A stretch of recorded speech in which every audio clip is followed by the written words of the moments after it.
Subscribe करें और bell दबाएं ताकि कोई खबर रह न जाए।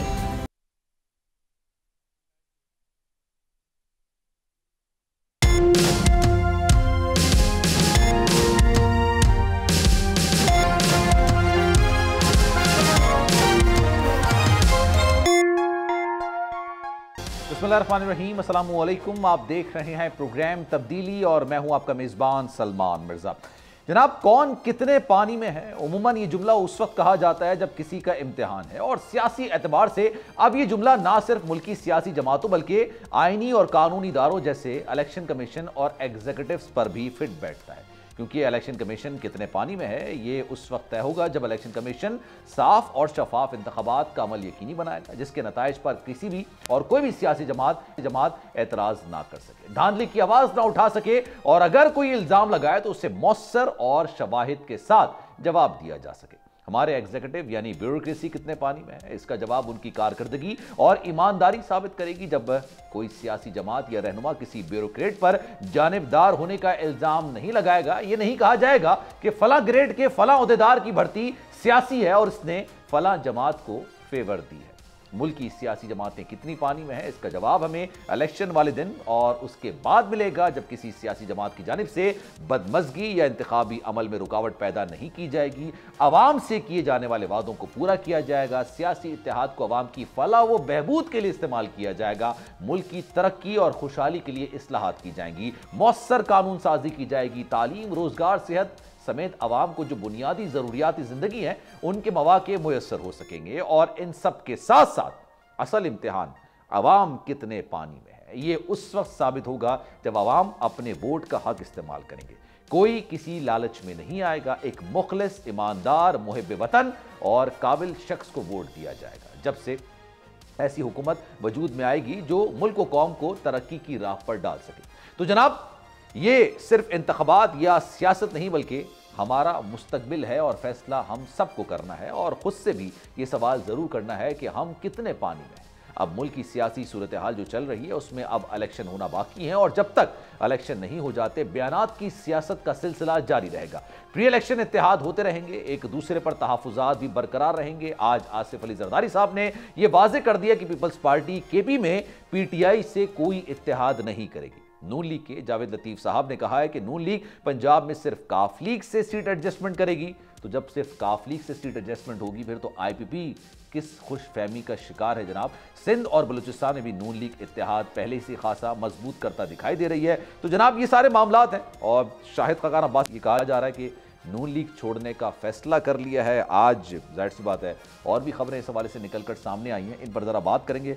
हमारे साथ हमारे पैनलिस्ट मौजूद हैं, उनसे ज़रा गुफ्तगू का आगाज़ करते हैं। मुस्लिम लीग नून से राना एहसान अफजल साहब इस वक्त हमारे साथ मौजूद हैं, जमीयत उलमा इस्लाम से हाफिज़ हुसैन अहमद हमारे साथ मौजूद हैं, और IPP के सीनियर रहनुमा हैं महमूद मौलवी साहब इस वक्त हमारे साथ मौजूद हैं। आप तीनों के से सर मैं खुशामदीद कहता हूँ अपने प्रोग्राम में, लेकिन आप दोनों की इजाज़त हो तो सर मैं राना एहसान अफजल साहब से ज़रा गुफ्तगू का आगाज़ करना चाहूँगा। एहसान साहब, ये बताइएगा, IPP से भी तो आप लोग मुआहदा कर रहे थे ना सीट एडजस्टमेंट का, तो फिर पंजाब में नहीं कर रहा फिर IPP से सीट एडजस्टमेंट, तो उनसे फिर इत्तेहाद किस चीज पर है? बिस्मिल्लाहिर्रहमानिर्रहीम। देखिए, अभी ये जो मामलात हैं कि सीट एडजस्टमेंट होती है नहीं होती, किस लेवल पे होती है, ये अभी फाइनल नहीं हुआ। इसकी अभी हतमी शक्ल जो है वो होगी, मीटिंग्स चल रही हैं, लेकिन क्या ये फाइनल शक्ल इख्तियार करता है वो अभी आने वाला वक्त बताएगा। आपस में एक दूसरे से दोनों जमातें जो हैं इन टच हैं, राब्ते में हैं, मुलाकातें जारी हैं, और देखते हैं कि ये सीट एडजस्टमेंट किस हद तक होती है। हेलो हाय करने के लिए तो नहीं होंगे, मतलब क्या वजूहात हैं जिसकी वजह से IPP में जो लोग इस वक्त हैं वो पहले पाकिस्तान तहरीक इंसाफ में थे, और वो आप लोगों के लिए किस तरह की जबान और रवैया और अंदाज गुफ्तगू अपनाते थे ये आपको भी पता है। लेकिन अब चलें, वो IPP में आ गए हैं तो आप उनसे गुफ्तगू शुनीद कर रहे हैं, तो उसका कोई बेसिक पॉइंट तो होगा। देखिए, हमारा तो एक ओवरऑल पॉइंट ये है, और वो ना सिर्फ पंजाब बल्कि बलूचिस्तान, सिंध और KPK के अंदर भी है, और वो ये है कि जो रीजनल पार्टीज हैं जो बेसिकली वजारत उज़्मा के कंपटीशन में नहीं है हमारे साथ, और हम समझते हैं कि आगे आने वाले जो मसाइल हैं और जो हालिया मसाइल हैं पाकिस्तान के अंदर, उसके अंदर कंसेंसस के साथ आगे बढ़ने की ज़रूरत है। तो उस बेसिस के ऊपर जो है वो हम इन जमातों के साथ राब्ते में हैं। लेकिन ये सीट एडजस्टमेंट होती है, नहीं होती, किस लेवल पे होती है, डेफिनेटली जब जमातें आपस में मिलती हैं, कमेटीज फॉर्म होती हैं, तो उस पर फिर बातचीत होती है। ऑब्वियसली पंजाब में बहुत गुंजाइश नहीं है PMLN के पास सीट एडजस्टमेंट की, क्योंकि हमारे अपने कारकुन वर्कर्स जो पुराने साथी हैं वो एक कसीर तादाद में मौजूद हैं और उनके वो ख्वाहिशमंद हैं सूबाई और कौमी इलेक्शन के टिकट्स के लिए। तो सीट एडजस्टमेंट किस लेवल पे होती है ये अभी फाइनल नहीं हुआ, ये चीजें आगे आके फाइनल होंगी। तो सर आप समझते हैं कि जो आपने रीजनल जमात का जिक्र किया है, IPP उनमें शुमार की जाती है और वो भी वजीर आजम की कैंडिडेट के लिए रेस में शामिल नहीं है? आपको लगता है ऐसा? ये मैं आपसे सवाल कर। डेफिनेटली एक नई जमात है, अभी तो इसने एक सीट भी पहली दफा लेनी है, तो इसको तो आप ये कहेंगे कि इट इज अ न्यू जमात। जो कि क्या परफॉर्म करती है वो तो आगे आने वाला इलेक्शन बताएगा, तो इसको हम एक नेशनल जमात तो नहीं कंसिडर कर सकते। चलें मैं इसका जवाब ले लेता हूं। महमूद मौलवी साहब, आप रीजनल जमात के रहनुमा हैं और आप वजीर आजम की रेस में शामिल नहीं है, ये मुझे आज अभी पता चला है, ऐसा ही है? बिस्मिल्लाहिर्रहमानिर्रहीम। ने मेरा ख्याल से सही कह रहे हैं, वजीर आजम के रेस में नहीं है, मगर चीफ मिनिस्टर पंजाब के रेस में तो हम आ गए हैं। देखें, हर एक पार्टी का अपना अपना नजरिया है। जैसे मेरे भाई ने कहा, देखें जो भी सीट एडजस्टमेंट की बात करते हैं, इस वक्त बातचीत तो चल रही है और उसका फैसला वक्त ही बताएगा, मगर उसके जितने लोग हमारे पास हैं जो स्पेशली पंजाब में, उनके साथ काफ़ी मुश्किल होगा। मुझे भी नज़र नहीं आ रहा है कि ये उसकी वजह, जैसे उन्होंने कहा हमारे पास भी 30-40 लोग हैं। अब 30-40 लोगों में से हम कुछ लोग को तो सिलेक्ट कर नहीं सकते और बाकियों को कहें हम घर बैठ जाएं।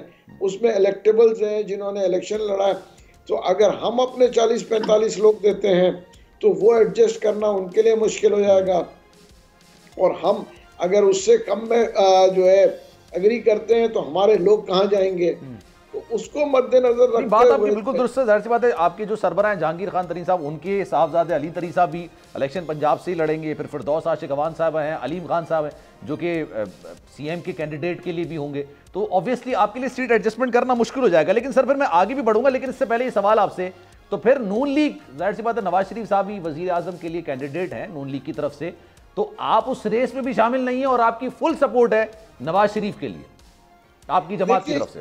देखिए, एक चीज मैं सबको, मैं कई मेरे ख्याल से अरसे से कह रहा हूँ चैनल्स पे भी, कि आने वाली हुकूमत जो है एक इलेक्टेड नेशनल गवर्नमेंट बनेगी। अब नेशनल गवर्नमेंट में कौन आएगा प्राइम मिनिस्टर, ये वक्त ही बताएगा। इस वक्त जो है ये कबल वक्त है कहना कि जी, लेकिन आपकी जमात का नहीं होगा, आप ये कह रहे हैं? नहीं, देखिए, होने को हमारी जमात का भी हो सकता है। मैं तो कहूँगा कोई भी मतलब फुलुक में भी कोई हो सकता है, कोई छोटे सूबे से भी हो सकता है, ठीक है ना। तो ये जो है इसको हम रद्द ना करें कि सिर्फ और सिर्फ PMLN आएगी या पीपल्स पार्टी आएगी, क्योंकि अगर नेशनल गवर्नमेंट बनती है तो कोई छोटे सूबे से भी प्राइम मिनिस्टर आ सकता है। ठीक है। हाफिज हुसैन अहमद साहब, अस्सलाम वालेकुम सर, कैसे हैं आप? हाफिज साहब ये बताइएगा, आपका नून लीग से इत्तेहाद हुआ है, जाहिर सी बात है सीट एडजस्टमेंट की बुनियाद पर हुआ है, आप लोग भी वजारत उज़्मा की कैंडिडेट की जो रेस है उससे बाहर हैं? बिस्मिल्लाहिर्रहमानिर्रहीम, शुक्रिया जी। सबसे पहले तो मैं ये वजाहत करूं कि इत्तेहाद और सीट एडजस्टमेंट दो अलग चीज़ें हैं। जी सर। माजी में भी जितने इत्तेहाद इंतखाबी हुए हैं, जैसे YNA बनी थी, IJI बनी थी, इसी तरीके से MMA बनी थी, तो उसमें इंतखाबी इत्तेहाद था, उसमें एक निशान, कैंडिडेट एक, और एक ही कैंपेन के हवाले से पूरे मुल्क में इंतखाबात के मैदान में उतरा गया था।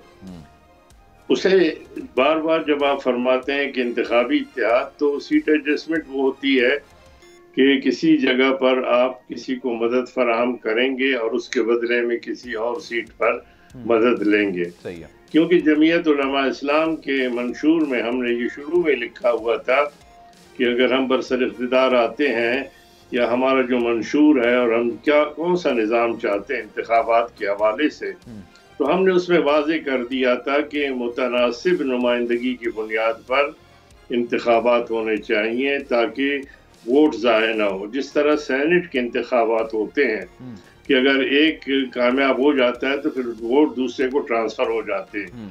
चूंकि पाकिस्तान में इंतखाबी जो निज़ाम है उसमें मुतनासिब नुमाइंदगी नहीं है, बल्कि माजरत चाहता हूँ कि यहाँ पर तो शिकवे इंतखाबात के बाद होते हैं कि जी मुनासिब नुमाइंदगी फिलान को दी गई और मुनासिब नुमाइंदगी फिलान को मुहैया की गई है। इसलिए हमारा जो मतम निगाह है वो यही है JUI का कि हम अपने इंतखाबी निशान पर, अपने प्रोग्राम पर और अपनी सतह पर लड़ेंगे, लेकिन जिन जिन इलाकों में हमारे कम वोट हैं किसी और पार्टी के हैं और बाज़ इलाकों में उस पार्टी के कम वोट हैं, तो हम अपने वोट के तबादले के हवाले से सीट एडजस्टमेंट करें। दूसरी बात जो यहाँ पर हमारे दोनों रफ़क़ा जिनको सलाम अर्ज़ है, उन्होंने जो फरमाया था कि जनाब रेस में पहले नंबर पर है, तो मैं समझता हूँ कि ये अजीब बात है कि अभी रेस शुरू नहीं हुआ है और पहले और दूसरे नंबर की बात की जाती है। दुआ करें कि अल्लाह ताला, रेस की तैयारी शुरू हो गई है लेकिन हाफिज साहब नहीं जी देखिए ये फरमा रहे हैं कि रेस में पहले नंबर पे है या दूसरे नंबर पर है या सूबे के रेस में पहले नंबर पे है। तो रेस का आगाज अभी तक उन्होंने तारीख दी है, अब तक लोग जो रेस में है तमाशाई और जो घोड़े हैं वो भी नहीं उतरे हैं। इसलिए उस वक्त तक मैं समझता हूँ कि ये कहना मेरे कहने से या किसी और भाई के कहने से फर्क नहीं पड़ता। ये जरा खुशकुन है, दिल खुश करने की बात है, लेकिन जब तक वोट नहीं पड़े हो, अक्सरियत हासिल नहीं की गई हो, चाहे वो कौमी हुकूमत हो चाहे वो इत्तेहादी हुकूमत की तरह इत्तेहादी हुकूमत हो, तो उसके बाद ही पता चलेगा कि कौन इसको लीड करेगा, वजीर आजम कौन होगा, सूबों में वजीर आला कौन होंगे। महमूद मोदी साहब ने जो फरमाया है तो हम भी तो वैसे हम तो बहुत दूर बैठे हैं बलूचिस्तान में, लेकिन उन्होंने कहा छोटे सूबे से होगा तो हम भी समझे शायद हम भी रेस में शामिल हो जाएंगे। लेकिन सर आपने इत्तेहाद और सीट एडजस्टमेंट की बात आपकी बुनियादी तौर पर बिल्कुल दुरुस्त है जिस तरह से आपने उसकी तशरीह की है, लेकिन सर इत्तेहाद किसी सियासी जमात के खिलाफ होता है यूजुअली तौर पर। अब नून लीग ऐसा लग रहा है कि पाकिस्तान पीपल्स पार्टी के खिलाफ मैदान में उतर रही है। पीपल्स पार्टी के बयान से तो वाज़ेह तौर पर इस बात का नजर आता है कि भाई वो नून लीग के खिलाफ ही इलेक्शंस लड़ेंगे। सर आपकी जरदारी साहब से गुफ्तु शुनीद, आपकी मतलब आपकी पार्टी की मौलाना साहब की बड़ी अच्छी गुफ्तु शुनीद है, आपका माइंड सेट भी उनसे ज़्यादा मिलता है, गुफ्तु शुनीद भी ज़्यादा होती है, नज़दीकियाँ भी ज़्यादा हैं, तो सर आपने पीपल्स पार्टी से इत्तेहाद करने के बजाय नून लीग को तरजीह क्यों दी सर?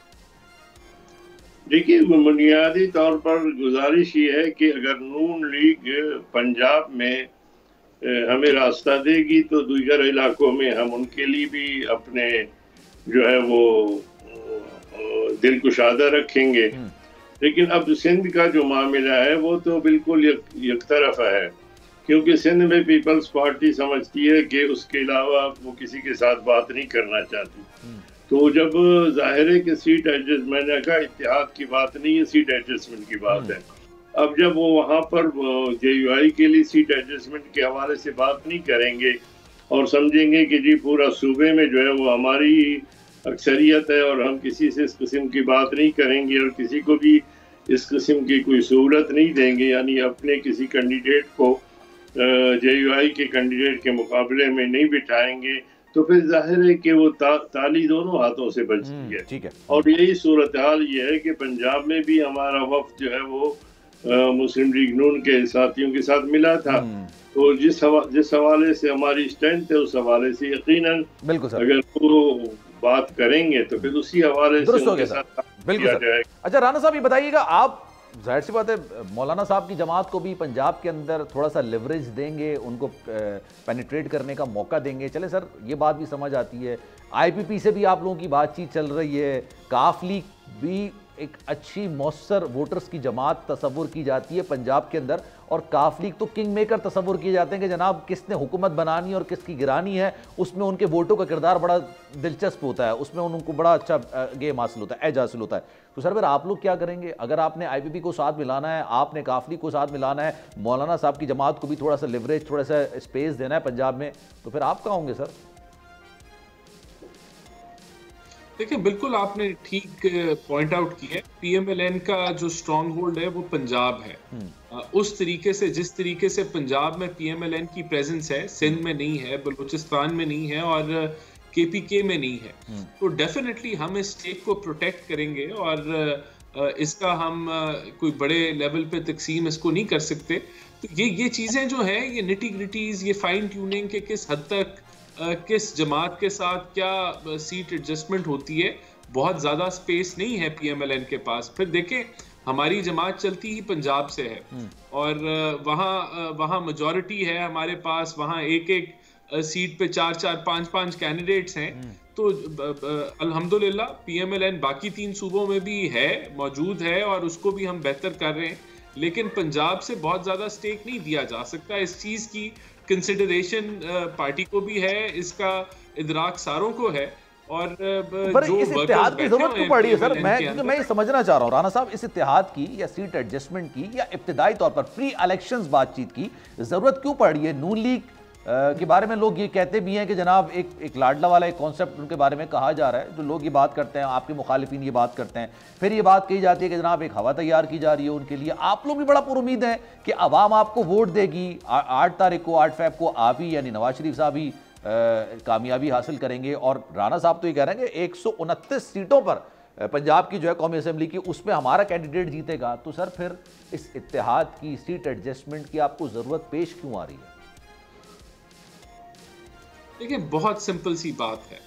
अगर हम प्राइवेटाइजेशन को आगे लेके बढ़ते हैं और बाकी सारी जमातें उसके अगेंस्ट हो जाती हैं, तो ये चीजें मुमकिन नहीं होंगी। तो आगे जो पाकिस्तान के मसाइल हैं, अगर हमने आईएमएफ के एक और प्रोग्राम में जाना है और बाकी जमातें जो हैं वो अपोजिशन में बैठ जाती हैं, तो ये मुमकिन नहीं होगा।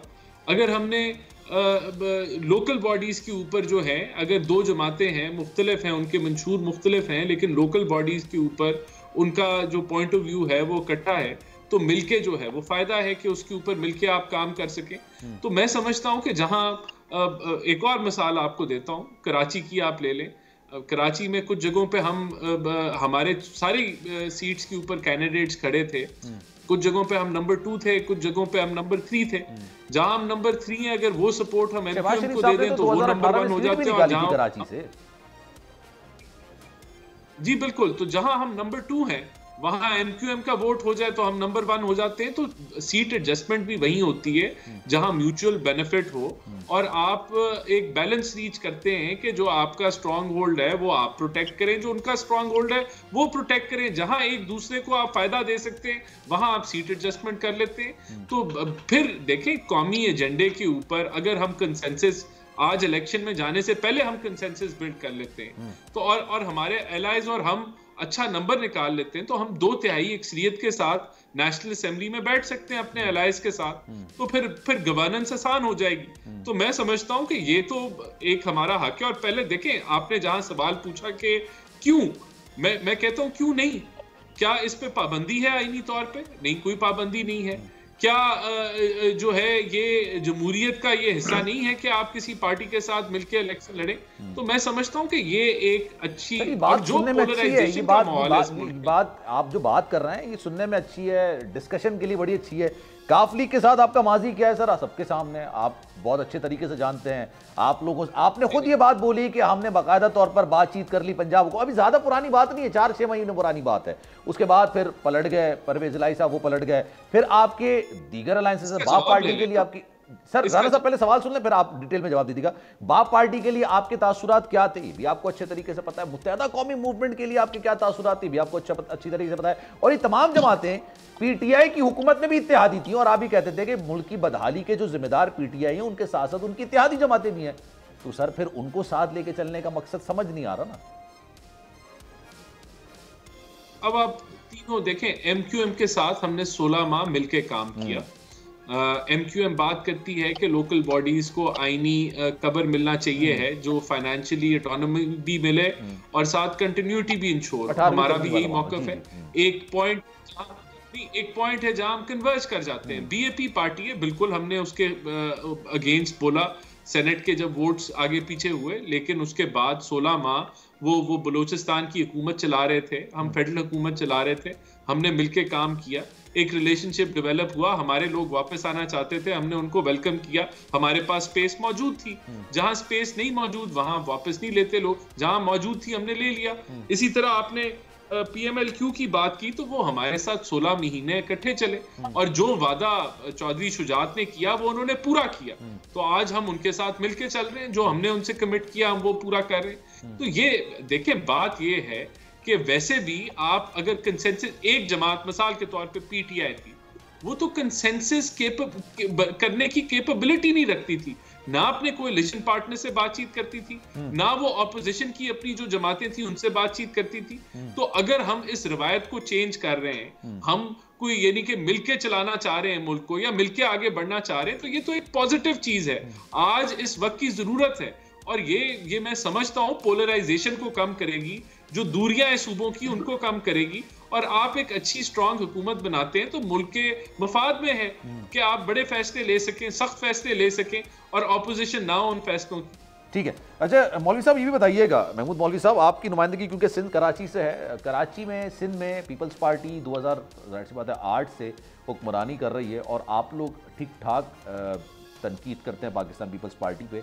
कोई इत्तेहाद जो नून लीग ने बनाया है दीगर जमातों के, जैसे मुत्तहदा कौमी मूवमेंट हो गई, दीगर जमातें हो गई, उस इत्तेहाद में आपने भी जाहिर सी बात है शमूलियत इख्तियार की होगी और ये पीपल्स पार्टी के खिलाफ बनेगा? देखिए, पहली बात तो मैं कह दूंगा, हमने अभी तक कोई इत्तेहाद नहीं किया है सिंध में। उसकी वजह कि सिंध के और पंजाब के डायनामिक्स में फ़र्क है और आने वाले वक्त में इलेक्शन में देखते क्या होता है। अभी तो देखें, हम दुआ गो हैं कि इलेक्शन जो है 8 फरवरी को जो है खुशनूबी से हो जाए, अल्लाह करे जो है 8 फरवरी को। जैसे आपको ऐसा खदशा क्यों है कि नहीं होंगे? उसकी वजह देखें बहुत सारी चीज़ें हैं, मैं इस वक्त कहना नहीं चाहता हूँ, मगर मुझे जो नज़र आ रहा है हालात को और चीज़ों को मद्देनज़र रखते हुए फरवरी में जो है ना इलेक्शन हो जाए तो बहुत अच्छी बात है। तो अब चलें इत्तेहाद पे, फिर जाहिर सी बात है आप कुछ बात कर रहे थे। देखिए, आप इत्तेहाद की बात है, देखिए इत्तेहाद जैसे मेरे भाई ने कहा बिल्कुल वहाँ होता है जहाँ एडजस्टमेंट कुछ हो। देखिए, ये इत्तेहाद इलेक्शंस के बाद जब होंगे ना वो बेहतर हो जाएंगे, उसकी वजह के रिजल्ट्स आ जाएंगे, पता पड़ेगा कौन कितने उसमें है, तो उसके बाद इत्तेहाद होना वो बेहतरी की तरफ होता है कि जी गवर्नमेंट में बैठ के एक दूसरे के साथ। वो तो नंबर गेम पूरा करने के लिए होता है ना, कि किसको वजीर आजम बनाना है, किसको वजीर आला बनना है, तो उसके नंबर गेम पूरा करना है, उसी के लिए होता है ना। अभी हमने 4 महीने पहले जो आप लोगों की हुकूमत थी, PDM की हुकूमत थी लेड बाय मुस्लिम लीग नून, वो जब हुकूमत वजूद में आई थी वो इसी तरह नंबर गेम पूरा करके तो आई थी। देखिए, नंबर गेम पूरा करके आए तो एज पर नॉर्म्स है ना। देखिए, इसमें कोई मतलब किसी को ऑब्जेक्शन नहीं होना चाहिए। यही अगर नंबर गेम के ऊपर PTI ये इतना तमाशा नहीं करती तो आज ना इस मुल्क के इकोनॉमी की ये हाल होती, ना उनके खुद की ये हाल होता। देखिए, नंबर गेम ही तो था। ठीक है। अच्छा सर, मुझे ब्रेक का कहा जा रहा है, एक ब्रेक ले लेते हैं, ब्रेक के बाद वापस आएंगे। तो जनाब सुप्रीम कोर्ट की एक जो सारे मामलात थे, बड़े हंगामी मामलात थे, एक बार फिर से रात में अदालतें खुली थी और फिर ये निकल कर सामने आया कि नहीं जनाब, जो ROs होंगे वो सारे DC होंगे, DROs बनेंगे। उस हवाले से क्योंकि पाकिस्तान तहरीक इंसाफ ने लाहौर हाई कोर्ट में एक दरख्वास्त दायर की थी और एतराज़ उठाया था कि जनाब DCs जो हैं वो ROs ना बने। अब सुप्रीम कोर्ट का इस हवाले से फैसला भी सामने आ चुका है, इस पर भी ज़रा बात करेंगे कि सियासी जमातें हैं वो क्या समझती हैं कि जुडिशरी के जो जुडिशल ऑफिसर होते हैं वो ज़्यादा बेहतर तरीके से DROs बन सकते हैं, या फिर दीगर मामलात में सिविल जो ब्यूरोक्रेसी होती है वो ज़्यादा बेहतर तरीके से सर अंजाम दे सकते हैं। एक ब्रेक के बाद।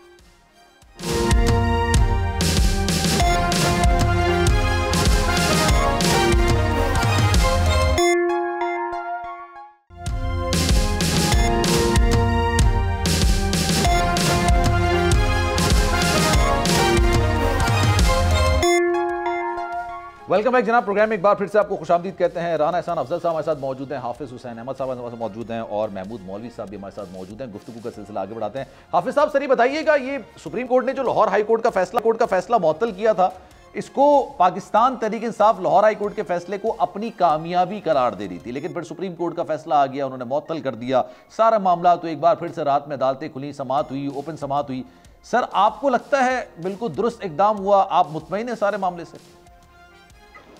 देखिए, मैं समझता हूँ कि दोनों इकदामात ठीक है, वो अदलिये के फैसले हैं, लेकिन एक हमारा अलमिया और बदकिस्मती ये है कि काफ़ी अरसे से हम अपने तमाम सियासी मामलात हों, कानूनी मामलात हों, इंतखाबात के मामलात हों, नो कॉन्फिडेंस मोशन के मामलात हों और दीगर मामलात हों, जिनको पार्लियामेंट के अंदर और सियासतदानों ने बैठकर हल करना होता है, वो तमाम के तमाम मामलात हम हल करने में नाकाम होते हैं और फिर हम किसी तरफ निकल जाते हैं और फिर अदलिया का दरवाज़ा खटखटाते हैं।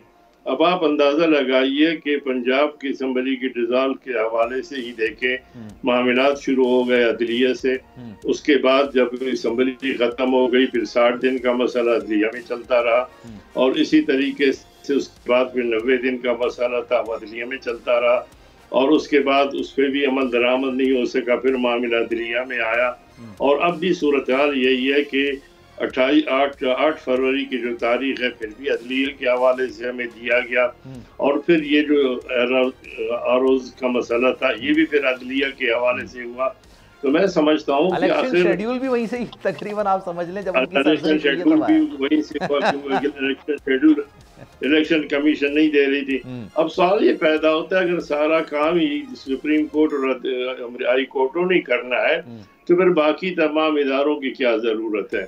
इसलिए मैं समझता हूँ कि हर इदारा, इलेक्शन कमीशन एक खुद मुख्तार इदारा है, उनको चाहिए था कि जब कहा गया था तो इलेक्शन शेड्यूल जारी कर देता।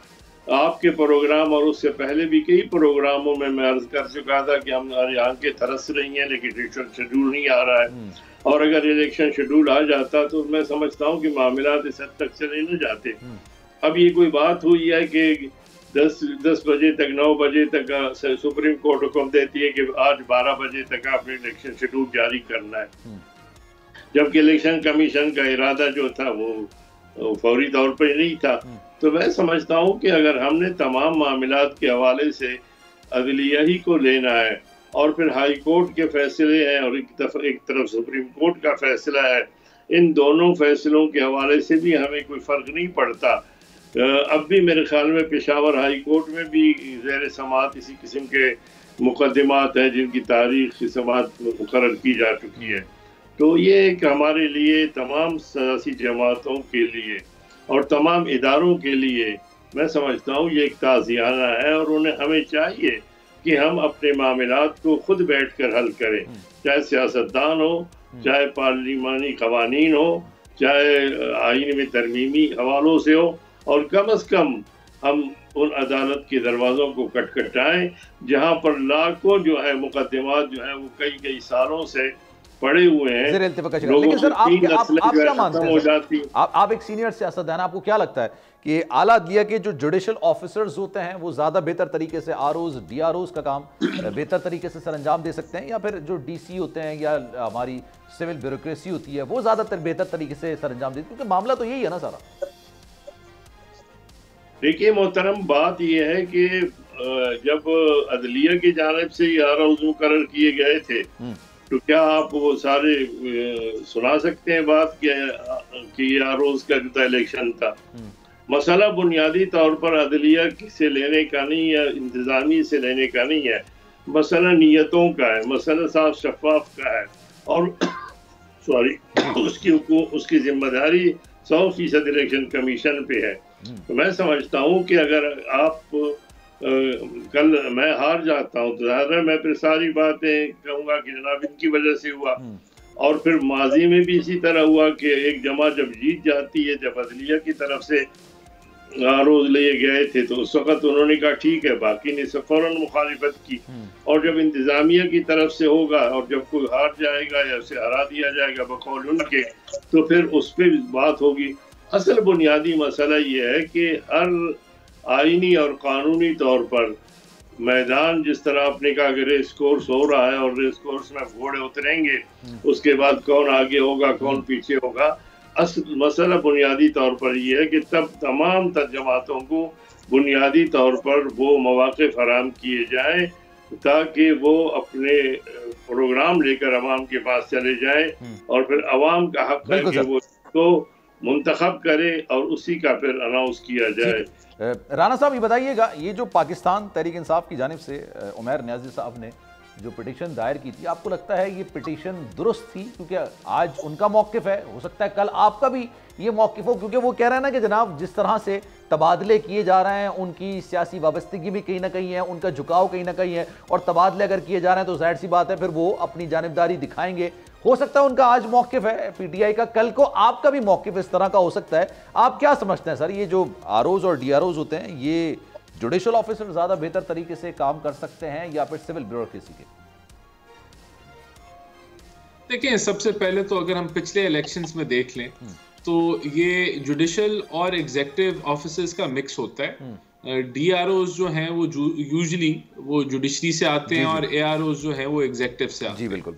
और यही ट्रेंड जो है वो चलता रहा है और ये कॉम्बिनेशन होता है। लेकिन क्योंकि जुडिशरी ने जो है इनकार कर दिया था इस दफा कि वो अपने डीआरओज जो हैं वो जजेस नहीं वो भेज सकते, तो फिर ऑब्वियसली मेरे ख्याल से इलेक्शन कमीशन के पास कोई ऑप्शन नहीं थी और वो एग्जीक्यूटिव के साथ बांट रहे थे। अब पीटीआई का ये स्टांस के पूरी ब्यूरोक्रेसी जो है वो कोई उनके खिलाफ है, ये तो इसको तो मैं नहीं कबूल करूंगा और मैं समझता हूं कि ये एग्जैजरेटेड है और ऐसे होता नहीं है, क्योंकि ब्यूरोक्रेसी जितनी मर्जी आप उसको कह लें, वो पीटीआई के दौर में भी यही लोग थे। वो तब पोस्टिंग ट्रांसफर्स करते थे, फिर हमारा दौर आया, अब हमारे दौर में भी यही लोग थे जो पिछले 2-3 सालों में रिटायर होंगे, उसके अलावा तो वही लोग हैं। और फिर अब जब केयर टेकर निजाम आया तो मुकम्मल तौर पे इनकी जो है वो पोस्टिंग ट्रांसफर्स कर दी गई। अगर तो कोई स्पेसिफिक किसी का कोई इशू है, किसी का भी हो, वो अगर तो ईसीपी तो बाइख्तियार है कि उसके ऊपर अगर एविडेंस बेस्ड शिकायत लगाई जाए, आपको अगर किसी पर्टिकुलर फर्द के खिलाफ कोई आपको लगता है कि वो जानिबदारी कर रहा है तो आप इलेक्शन कमीशन में पहले जाइए, और वहां भी अगर सुनवाई नहीं होती है तो फिर आप अदालत का दरवाजा खटखटाएं। बिल्कुल, तो वो प्रोसीजर तय है, वो सेट है। आप एक जनरलाइज बात कर दें कि हमें ये काबिल कबूल ही नहीं है जितने भी एग्जीक्यूटिव के वो डीआरओज बने या एआरओज बने, तो ऐसे तो कभी भी किसी इलेक्शन में भी नहीं हुआ। वो हर इलेक्शन का हिस्सा रहे हैं और इनकी हुकूमत में ये पोस्टिंग ट्रांसफर्स करते थे, हमारी हुकूमत में हमारे लेकिन आपके माजी के इत्तेहादी भी तो इल्जाम लगाते हैं, वो भी तो ये बात कहते हैं कि जनाब ये ट्रांसफर पोस्टिंग्स हो रही हैं, जिस तरह का माहौल बन रहा है, जिस तरह के फंड्स जारी किए जा रहे थे, अब तो खैर ट्रांसफर पोस्टिंग्स गालिबन बंद कर दी गई हैं, लेकिन उससे पहले जो कुछ हो रहा था वो जाहिर सी बात है नून लीग की ईमा पर हो रहा था। पीपल्स पार्टी इल्जाम लगाती है, तो पीपल्स पार्टी और पीटीआई का मौक़िफ़ कमोबेश इस सारे मामले में यकसा है। नहीं, देखें, बहुत मेजर फर्क है। पहली बात तो ये कि ये गलत है कि हमारी ईमा पे कोई पोस्टिंग ट्रांसफर्स हुई, जब से केयर टेकर सेटअप आया वो खुद ही करते रहे। लेकिन ये इल्ज़ाम जो पीपल्स पार्टी का है, इसके अंदर वजन कोई नहीं है। वजन इसलिए नहीं है क्योंकि जरदारी साहब ने इस इल्ज़ाम को रद्द कर दिया है। वो कहते हैं कि पंजाब में जो ये बात कहता है उसको कुछ नहीं पता, क्योंकि आज भी जो केयर टेकर सीएम है उनके बेटों की तरह हैं और वो मामलात को हल कर देते हैं। जब उनको कोई शिकायत लगाई जाती है तो किसी को कुछ नहीं पता। तो ये पहली बात तो ये कि उनकी ये स्टेटमेंट। दूसरी बात ये कि जिस तर्ज के इल्जामात पीपल्स पार्टी हमारे पे लगा रही है पंजाब में पीएमएलएन पे, उससे ज्यादा संगीन इल्जामात पीपल्स पार्टी पे खुद लग रहे हैं सिंध में, और वो एमक्यूएम लगा रही है। तो ये सियासी बयानियां ज्यादा है और इसमें हकायक कम है। अब आप देखें कि पीपल्स पार्टी कहती रही कि हम इलेक्शन डिले इसलिए हुआ कि जो है वो नवाज शरीफ आ रहे थे, वो उनको फेवर मिल रही थी। बात यह है कि डिले तो आपने किया ना, जब आपने काउंसिल ऑफ कॉमन इंटरेस्ट में सेंसस को नोटिफाई किया, तो अवाम को समझते हैं बेवकूफ हैं कि जो मर्जी कहेंगे वो मान लेंगे। इसी तरह वो कहते हैं कि जी ये तो महंगाई वाली हुकूमत, वो ये बात कहते हैं कि हमने नोटिफाई नहीं किया था, जो ऑन रिकॉर्ड ये बात करते हैं कि हमने नोटिफाई नहीं किया था। मुराद अली शाह साहब एज सीएम सिंध उन्होंने कहा हमने नहीं किया नोटिफाई। उन्होंने कहा मर्दमशुमारी हो जाएगी, लेकिन हल्का बंदियों के कह रहे थे हम पे एतराज था, हल्का बंदियों का मैं कहा गया कि नहीं करेंगे। बात ये है, नहीं देखें, बहुत सिंपल सी बात, जब आपने सेंसस को नोटिफाई कर दिया फिर तो आपने बॉल ईसीपी के कोर्ट में डाल दी ना। फिर आपकी कोई अंडरस्टैंडिंग थी या आपका कोई कॉन्सेप्ट कुछ और था, वो तो नहीं आप कर सकते ना। फिर तो ईसीपी की जिम्मेदारी है कि उसने हल्का बंदियां करानी है, कैसे करानी है, कितनी देर में करानी है, वो तो फिर बॉल आपने उनके कोर्ट में दे दिया ना, आप डिले की वजह बन गए, आपके दस्तखत हैं। तो ये बयानिया गलत है, झूठ है, बेबुनियाद है। इसी तरह जब वो कहते हैं कि महंगाई इन्होंने इस हुकूमत ने की, तो फैसले तो आप कैबिनेट में बैठे कर रहे थे, फैसले आप कैबिनेट में बैठे कर रहे थे, फैसले काबीना करती है, वजारतें नहीं करती। तो हर लिहाज से जो पीपल्स पार्टी का मौक़िफ़ है, मैं आपको बताऊं, मैं फिर आगे भी बढ़ूंगा, लेकिन मैं आपको राना साहब बताऊं, उसमें भी तकसीम है। कायरा साहब ने मेरे शो में बैठा कि नहीं जनाब, ये कलेक्टिव रिस्पॉन्सिबिलिटी होती है। उन्होंने मेरे शो में भी बात बोली कि काबीना ने जितने भी फैसले किए, महंगाई हुई, बेरोजगारी हुई, जितने भी मामलात हुए, पीपल्स पार्टी उसमें बराबर शरीक थी, क्योंकि उनके फैसलों पर वो शरीक थी। दीगर जो रहनुमा है, फैसल करीम कुंडी साहब कहते हैं कि जनाब हमारे खारजा की हमारे पास वजारत थी, अब खारजा की कारकर्दगी देख लें। देखिए, अगर उस वक्त उन मीटिंग्स में पीपल्स पार्टी डिसेंट नोट करवाती कि इस फैसले पे, इस बुनियाद पे हम एग्री नहीं करते, तो तब आपने उन फैसलों से इख्तलाफ किया, वरना वो आपके फैसले थे, उतने ही हमारे फैसले थे। और बात यह, हम तो उन फैसलों के साथ खड़े हैं क्योंकि हम समझते हैं हमने डिफॉल्ट से बचाया। इसी तरह वजीर आजम की वो तारीफें करते थे, शहबाज शरीफ साहब की, और आज जो है वो कीचड़ उछाल रहे हैं। तो ये बयानबाजी चलती रहती है। मैं समझता हूं कि इलेक्शन कमीशन की जिम्मेदारी है, अगर कोई उनको लगता है कि कहीं कोई शिकायत आती है, उस पर वो इंक्वायरी करें और सेटिस्फाई करें। इसके अंदर हमारा तो कोई रोल नहीं है। ठीक है, महमूद मौलवी साहब, सर आप क्या कहेंगे? ये जो सुप्रीम कोर्ट ने लाहौर हाई कोर्ट का जो फैसला है उसको मुअत्तल किया है, आपको लगता है कि ये बिल्कुल सही हुआ है, ऐसा ही होना चाहिए? और अब जाहिर सी बात है जो डीसी हैं वही डीआरओज होंगे, तो आपको कोई एतराज़ नहीं होगा, क्योंकि माजी में ये इल्ज़ामात लगते रहे ना कि आरओ का इलेक्शन हुआ है, पीपल्स पार्टी, जरदारी साहब खुद पंजाब में ये इल्ज़ामात लगाते रहे। देखिए, मैं ये कहूँगा कि इसके ऊपर तबसरा नहीं करूँगा कि कौन सही है, हाई कोर्ट सही था या सुप्रीम कोर्ट सही था। अब तो कल ये देखना है कि लाहौर हाई कोर्ट का रिएक्शन क्या होता है।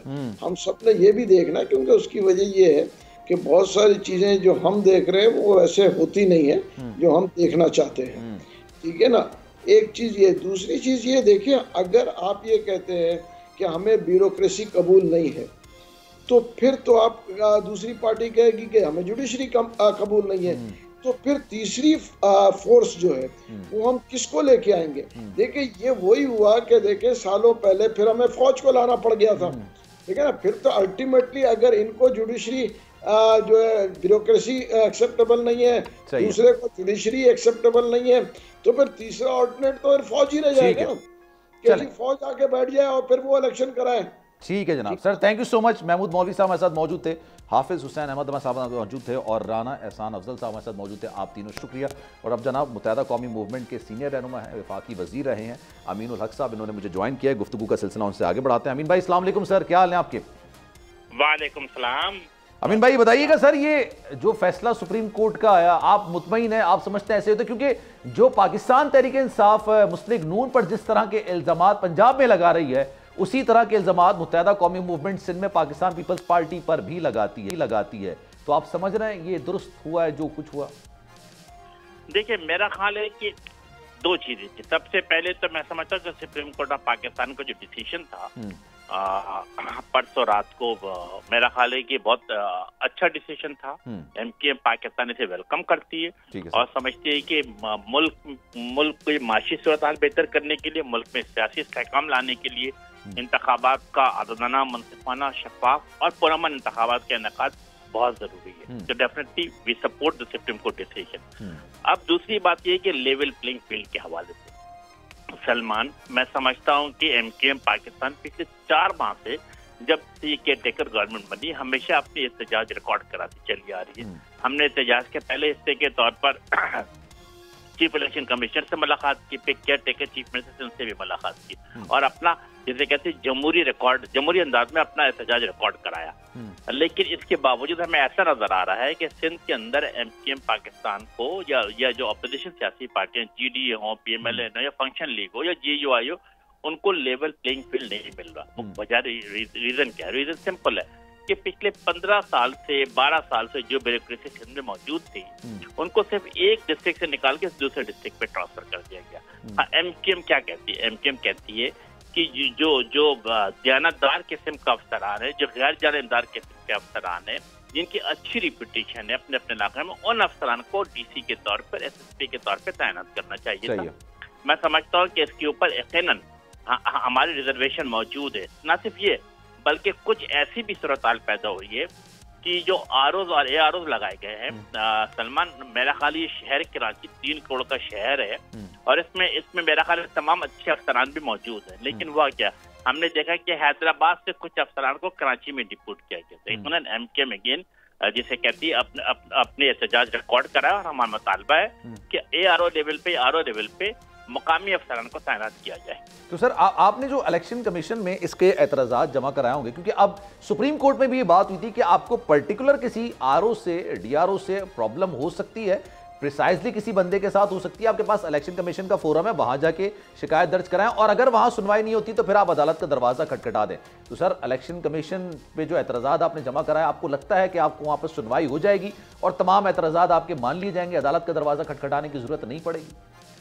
देखिए, इसके 2 हिस्सा है। मेरा ख्याल है कि let's come to the delimitation process पे। डिलिमिटेशन के प्रोसेस के ऊपर जो इलेक्शन कमीशन ऑफ पाकिस्तान में ने जो हमारे 13 एतराज़ात थे वो तमाम के तमाम रिजेक्ट कर दिए थे। वाइस वर्सा क्या हुआ, हैरानकुन बात, जो सोचने की बात है, जिसपे सवालिया निशान बन रहा था, वो चाहता है कि पाकिस्तान पीपल्स पार्टी के तमाम एतराज़ात को कबूल कर लिया गया। MKM ने क्या किया, MKM ने आईनी कानूनी जमहूरी तरीक़ेकार के मुताबिक इस्लामाबाद हाईकोर्ट में पिटीशन दाखिल की।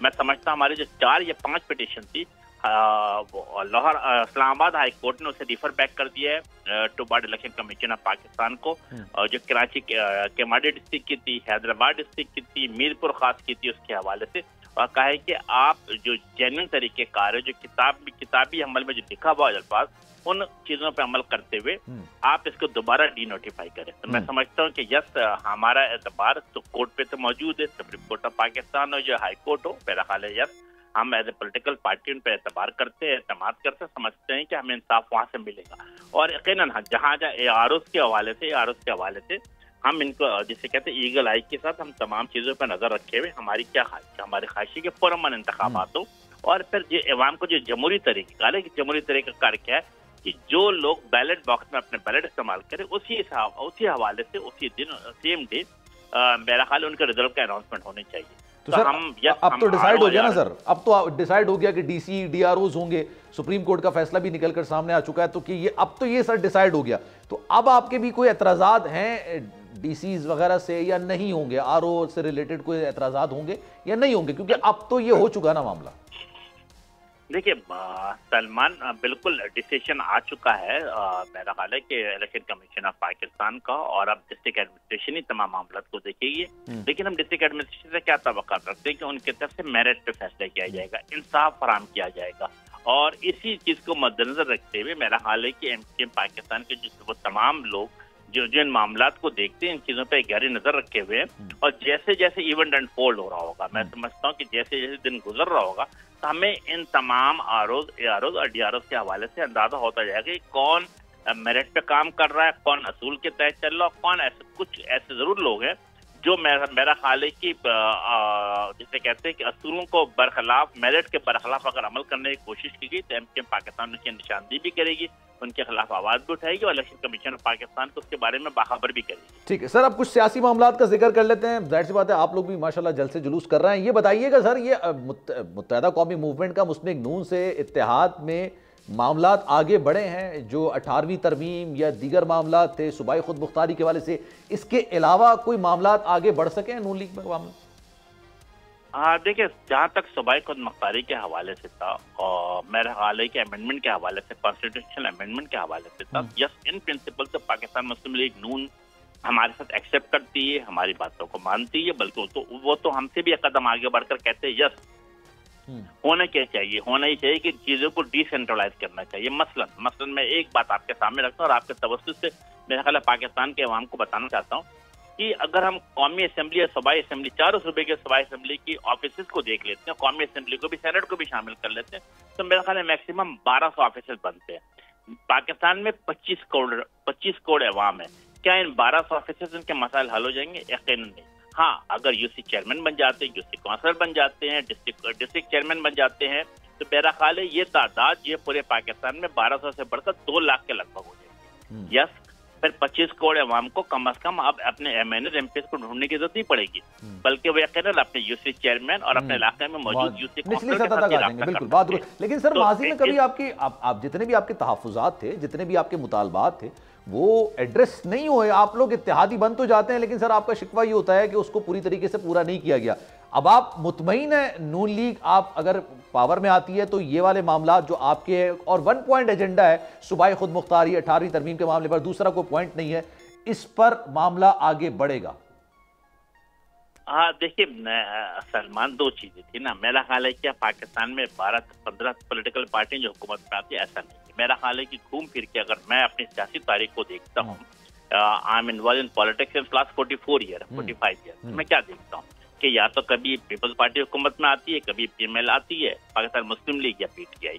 तो हमारे पास क्या था, हम उनमें से सबसे जो उस सियासी पार्टी से जिसकी एमपीएम की ज़हनी हमांगी बनती चली आ रही थी, हमने उनसे राब्ता किया, उनके साथ बैठे, उन्होंने भी हमारे साथ राब्ता किया, हमारे साथ बैठे हैं। और मैं समझता हूँ कि हमारी जो टॉप लीडरशिप की और मिड लेवल की जो लीडरशिप, उनके आपस की मुलाकातें जारी है। और हमने किसी जगह पर भी कोई वजीर, मुशीर या गवर्नर की बात नहीं की, बल्कि हमने सिंपल 1 पॉइंट एजेंडा रखा कि यस ये जो किसी तरीके से जो है अमेंडमेंट की जाए आइन के अंदर, ताकि पावर को ऊपर से निकाल करके निचले सतह तक मुंतकिल किया जा सके। इसके लिए कॉन्स्टिट्यूशनल अमेंडमेंट है, पीएमएल तैयार है। हम मेरा ख्याल है दूसरी सियासी पार्टी के पास भी जाएंगे, हम जीयूआई के पास भी गए, जीडीए के पास भी गए, अवामी नेशनल पार्टी के पास भी गए।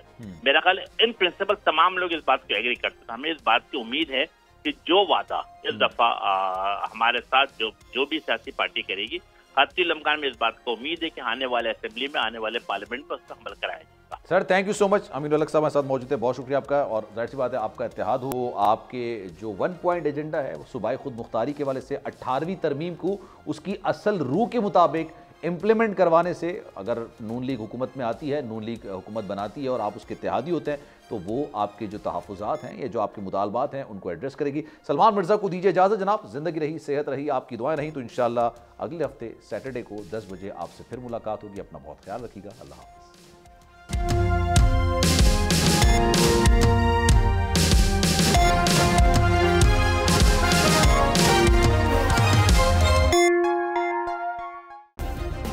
सब्सक्राइब करें और बेल दबाएं ताकि कोई खबर रह न जाए।